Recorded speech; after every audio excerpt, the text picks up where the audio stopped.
O'zbekiston Respublikasi Oliy ta'lim va fan va innovatsiyalar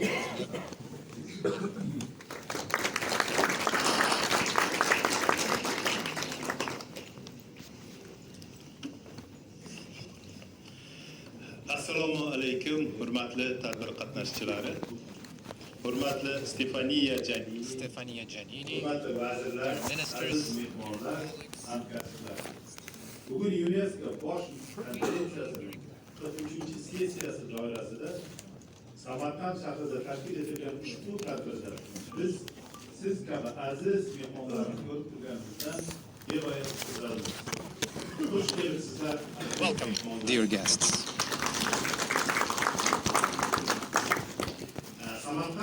The city of Samarkand has served as a natural bridge between science, literature, and education between the East and the West for many centuries.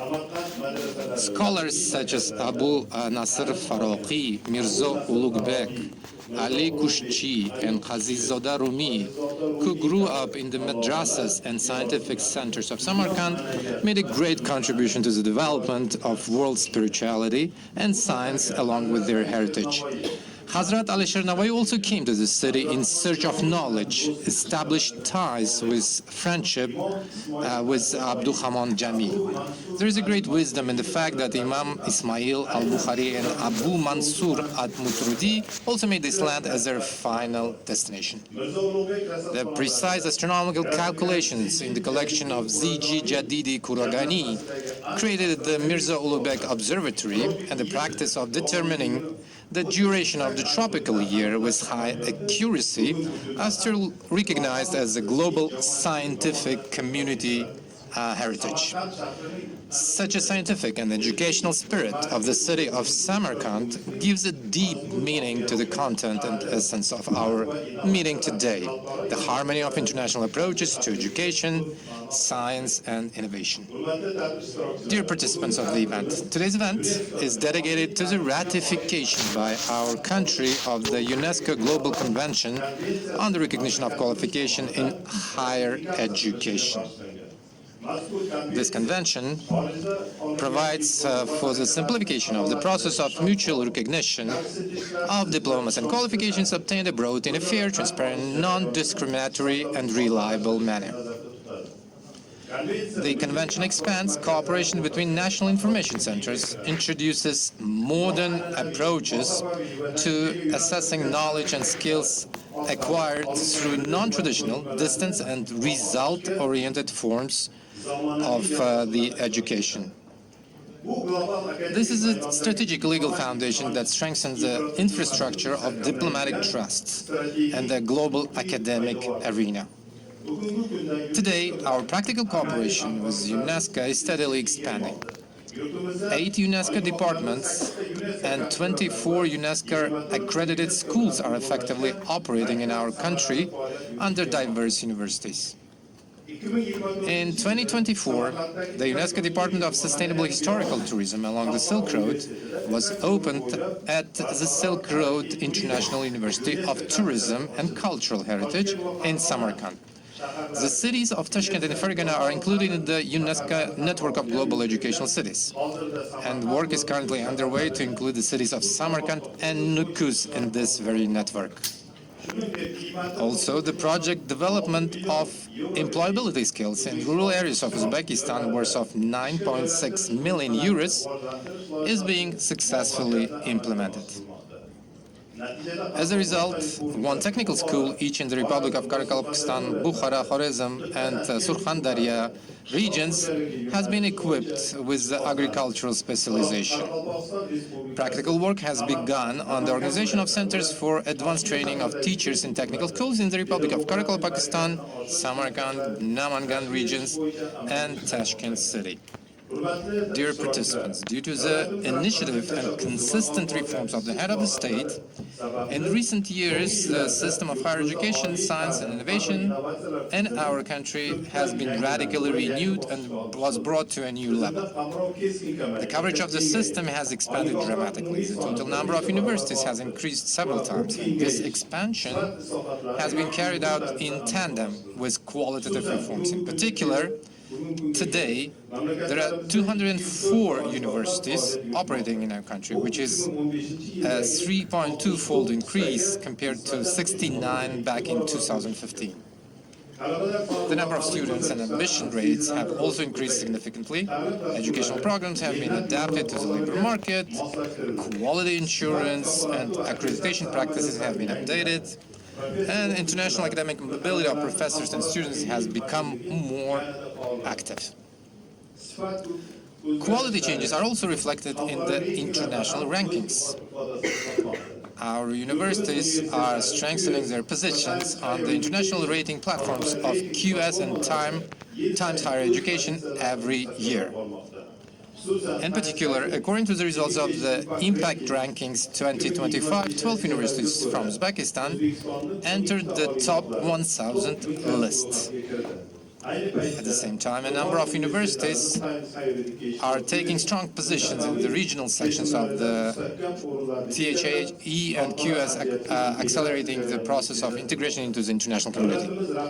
Thanks to the policy of the head of the state based on the principles of openness and pragmatism, the network of branches of foreign higher educational institutions in Uzbekistan has also expanded significantly.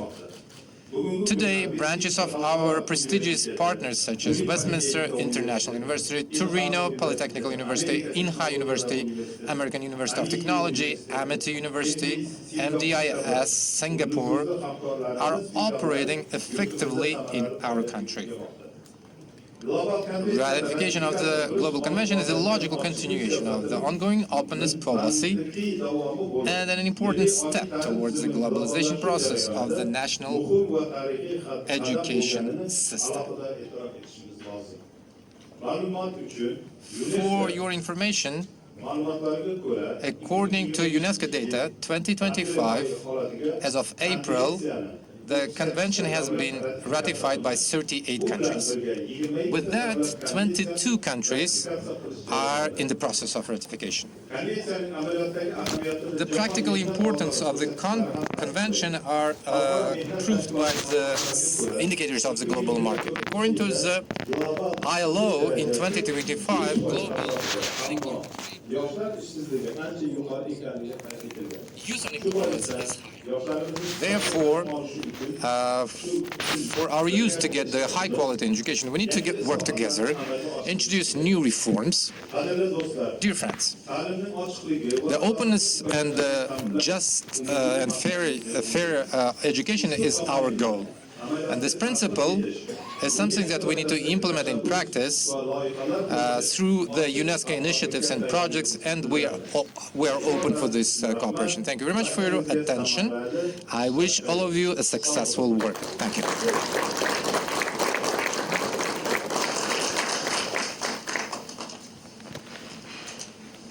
Thank you very much, His Excellency. Now, with great pleasure, I'm going to giving floor to Her Excellency Mrs. Stefania Giannini, UNESCO Assistant. Ta'lim bo'yicha bosh direktorining yordamchilari. Marhamat.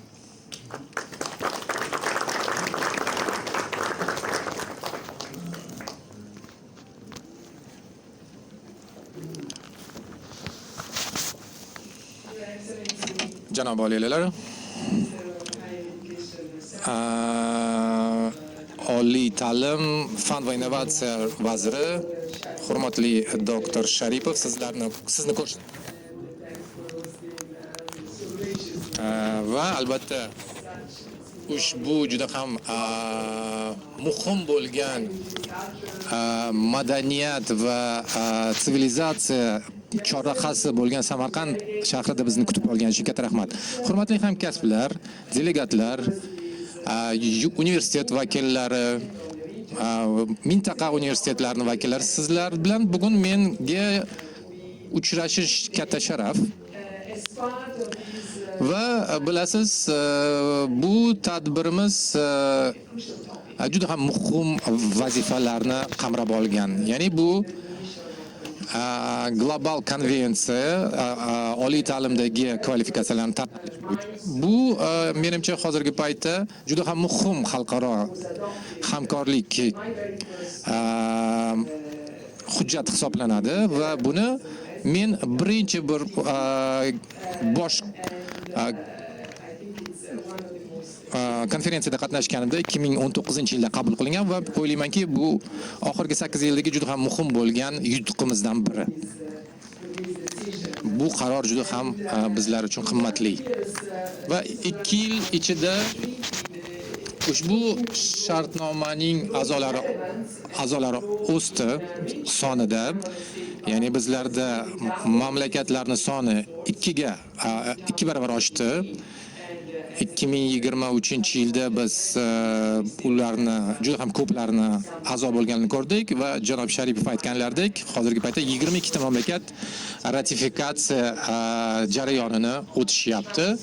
Ya'ni bu yerda o'sha qay darajada bizlarda ishonch va hukumat, ta'lim hamjamiyati aynan mobillikni va sifatni ta'minlashdagi layoqatligi va xalqaro mexanizmlarni bizning yoshlarimizga ochib berishlariga olib keladi. Albatta, bizlarda bu xonada juda katta bilimli insonlar o'tiribdi va qay darajada ta'lim, oliy ta'lim muhim rol o'ynashini ta'kidlab o'tish shart emas.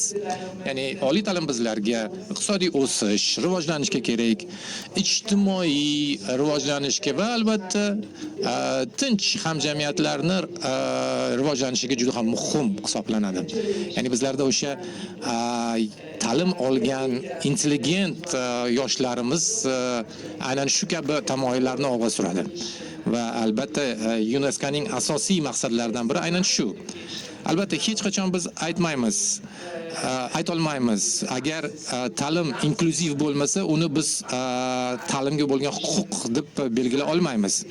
U har doim fan, texnologiyalar va innovatsiyalarga boy bo'lish kerak. Va bu aynan janob Sharipovni vakolatlariga O'zbekiston Respublikasida aynan shu sohalar kiradi. Va albatta biz maqsadimiz mana shu istiqbolli maqsadlarni targ'ib qilishimiz kerak va oliy ta'lim aynan bizning istiqbolli maqsadlarimizdan biri bo'lib, ya'ni oliy ta'lim bu fundamental inson huquqi bo'lishi, rivojlanish va eng yaxshi sarmoya sifatida ko'rilishi kerak. Chunki kelajakda biz turli tahdidlarni oldida turamiz va ular biroz albatta bizning mavzularimizga tegishli emas. Mana masalan tinchlik yoki qandaydir krizis holatlarda biz tomonlarni kelishuvga olib kelishimizda. Universitetlar an'anaviy ravishda g'arbda ham, sharqda ham, janubda ham, shimolda ham butun dunyoda albatta shunday muhitni taklif qilishadiki, u yerda bilim yaratilgan, bilim keyingi avlodga o'tkazilgan va ulashilgan.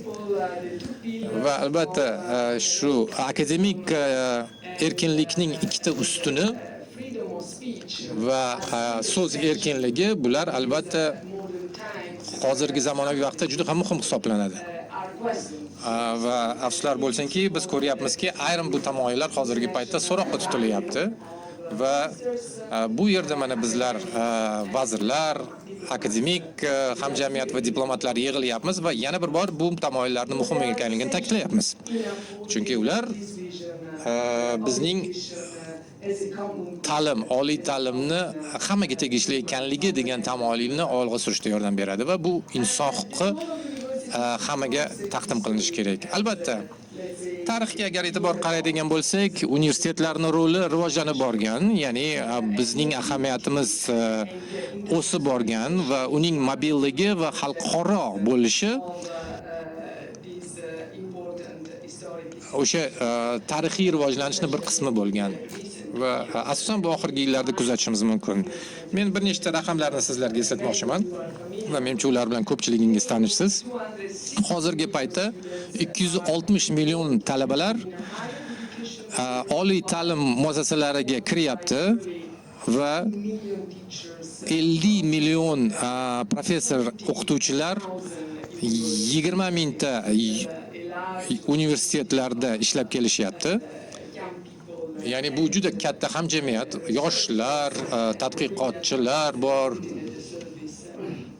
va bu yerda albatta universitetlar tadqiqot fan markazi ekanligini esdan chiqarmasligimiz kerak.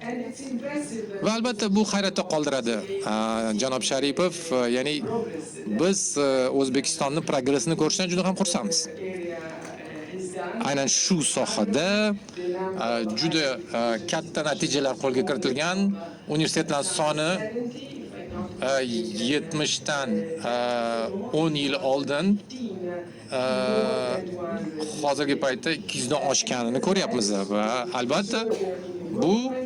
albatta ko'proq qamrovni kuchaytirdi. Ya'ni 300 mingdan ortiq oliy ta'lim talabalari oxirgi yillarda universitetlarga kirgan va shu bilan birga albatta siz aynan internasionalizatsiya, ya'ni O'zbekistonni tizimini mintaqa va boshqa mamlakatlarga ochganingizni ko'rdik va shu bilan birga men bir insonni sizlarga tanishtirmoqchiman.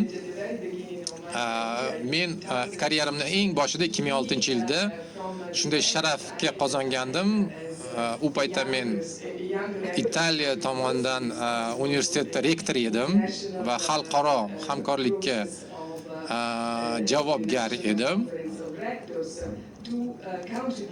Va men aynan Turino universitetini O'zbekistonda barpo etilishiga o'z hissamni qo'shganman. Agar adashmasam, bu O'zbekistondagi birinchi yaratilgan xalqaro universitetlardan biri. Va men bilaman, o'sha vaqtdan so'ng bu jarayon undan ham kuchayib ketdi. Albatta, universitetlar agar internasional bo'lsa, ularning imkoniyati ko'payadi. Ular innovatsion va ko'p disiplinar bo'lishi kerak. Bu asosan 3 ta ustunlar hisoblanadi va universitetlarning negizi hisoblanadi va ular boshqa mamlakatlardan talabalarni qutlaganda, qabul qilganda, ular boshqa til, boshqa madaniyat bilan kelishadi va bu albatta madaniyatlar o'rtasida, mamlakatlar o'rtasidagi muloqotni kuchaytiradi va bu yerda odamlar va g'oyalar almashinuvi sodir bo'ladi. Ya'ni bu yerda odamlar harakatlanish erkinligiga imkoniyatlari bo'ladi. Boshqa insonlar, boshqa mamlakatlar madaniyat, tarixni o'rganishga imkoniyati bo'ladi.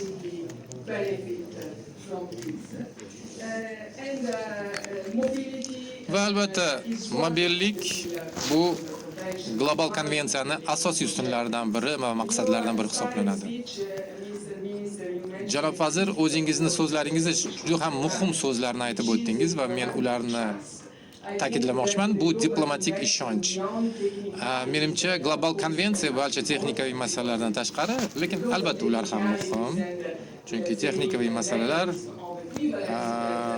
mexanizmlar va ekvivalentlik mexanizmlari barcha maqsadlarimizga erishishga yordam beradi. Lekin menimcha ochiq va adolatli kvalifikatsiyalarni tan olishi bu ishonchga bog'liq. Shu sababli bu muhimki, bu yerda biz birgalikda Samarqandda UNESCO'ning bosh konferensiyada aynan bu platformani o'tkazyapmiz.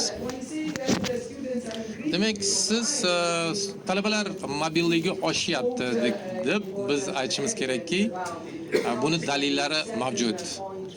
7.3 million talabalar dunyo bo'ylab hozirgi paytda boshqa mamlakatlarda o'qishyapti va bu 2.3 millionda asrning boshida va 2030-yilga kelib u 9 millionga chiqadigan tashxis bor. Ya'ni bu juda ham ijobiy tendensiya va biz buni qo'llab-quvvatlaymiz. Lekin shu bilan birga men aynan kvalifikatsiyalarning tan olinishi nima sababdan faqat texnikaviy masala emasligini tushuntirmoqchiman. Buni juda ko'p sabablari bor. U albatta xalqaro hamkorlikka, akademik hamkorlikni kuchaytiradi. Bu yerda talabalarning almashinuvi, qo'shma dasturlar, qo'shma tashabbuslar tashkillashtiriladi va bu o'ziga yarasha universitetlarni o'zlarini maqsadlariga yetishga platforma yaratadi. Tan olish u o'zaro tushunishga ham olib keladi. Turli akademik tizimlar o'rtasida. Hamma mamlakatlarda ham bunga erishish qiyin. Unchalik yengil emas, chunki hozirgi paytda o'zingiz ko'rib turibsiz, ziddiyatli vaqtda bizlar albatta sifat standartlarini ta'minlashimiz kerak, ma'lumotlarni asilligini saqlab qolishimiz kerak va albatta turli suiiste'mol holatlarini kamaytirishimiz kerak. Bundan tashqari kvalifikatsiyani tan olish u butun hayot davomidagi bilim olishga yordam beradi. Chunki u formal, noformal bo'lishi mumkin. Va u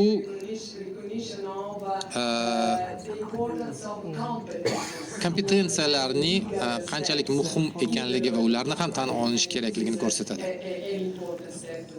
Va kelajakda bu masala bundan ham katta ahamiyatga ega bo'ladi, chunki hozir texnologiyalar, blokcheynlar paydo bo'lyapti va biz bu global tizimni bir-biriga bog'liqligini ta'minlashimiz kerak. Albatta, global konvensiya eng muhim maqsadlardan biri hisoblanadi UNESCO uchun, aynan oliy ta'lim sohasida. Siz bu to'g'risida gapirib o'tdingiz, janob vazir, va bu yilning iyun o'tgan katta konferensiyamizda va bu yerda bizlarda kengash raisi o'tiribdilar, norvegiyalik janob Stig. Barcha a'zo mamlakatlar aynan konvensiyani amalda bajarish bo'yicha fundament yasashdi, ya'ni operativ yo'riqnomalar ishlab chiqarildi va albatta ular sizlarga keyingi oylarda ishingizga juda katta yordam beradi. Bir necha hafta oldin boshqa mamlakatda u yerda ham Janubiy Afrikada 20 talik mamlakat guruhi o'zaro kvalifikatsiya va malakalarni tan olish muhim ekanligini o'zlarini ministrlik kengashida, Skokutsiyada tasdiqlashdi. Ya'ni u yerda barcha dunyo mamlakatlari buning muhim ekanligini yana ta'kidlab o'tishdi va 20 talik guruh mamlakatlariga buni dasturiga muvofiq ravishda tatbiq qilishdi. Ya'ni hozirgi paytda bu to'g'ri vaqt, to'g'ri joy va to'g'ri mavzu va eng muhimi shundaki, va buni men o'zimni so'zimni yakuniga qoldirdim. Janob vazir, biz O'zbekiston tomonidan ratifikatsiyani kutib qolamiz. Bu hozir jarayon boshqa mamlakatlar bilan ham davom etyapti va hozir endi bizlarda 39 ta mamlakat a'zo bo'ldi va o'ylaymizki bir necha kundan keyin 40-chisi ham aynan shu xonada o'tirgan vakillarning ichidan bo'ladi. Va o'ylaymanki, aynan siz aytgan tamoyillardan kelib chiqqan holda shaffoflik, ochiqlik va ishonch kabi tamoyillar bizlarga oliy ta'limni yana ham bir-birimizga yaqinlashtirishga yordam beradi. Va oliy ta'limni biz iloji boricha internasional va kelajakdagi bizning rivojlanishimizni asosiy negiz sifatida saqlab qolishimiz kerak. Barchangizga omad tilayman.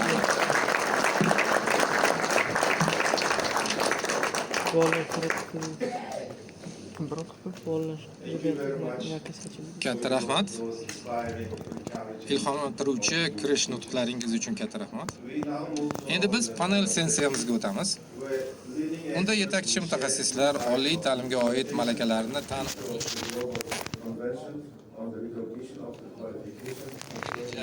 bo'yicha fikrlari bilan o'rtoqlashadilar.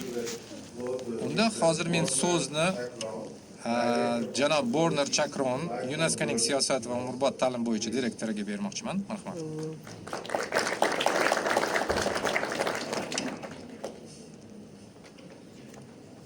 Assalomu alaykum. Good afternoon. Hammaga salom. Hurmatli janob